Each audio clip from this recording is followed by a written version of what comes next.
my prayer room, when the times of my fellowship with the Lord in silence as I wash dishes is as glorious as when I'm alone in the room with the Lord. I've learned to come into such a heightened awareness of God's presence that from the moment I wake up to the moment I go to bed, it is my goal to keep my mind 24 hours a day on the Lord and to never let my mind wander. And I've come now into such a state of the presence of the Lord that every time my mind does wander and I find myself thinking about something other than the Lord, I repent and quickly pull it back in onto the Lord and focus on Jesus.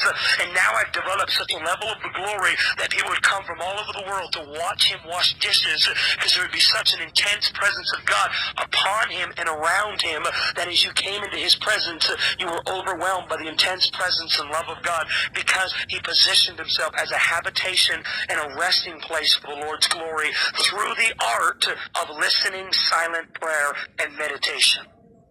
Are you ready for this? The key, one of the most important tools if we are to increase in wisdom and revelation. The Western Christian tradition, meditation, refers to thinking about or the use of the imagination around a passage or scripture. Whereas in Indian meditation, it refers to silencing the thoughts. In Christian tradition, there is a place, however, for silencing the thoughts and emotions, but it has been called contemplation rather than meditation.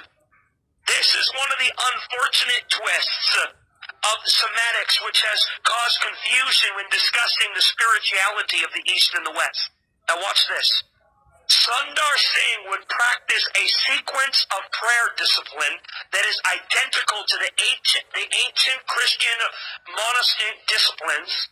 He would read the scripture, meditate on the passage of the reading, also called the response of the mind and heart, recollection, and rest.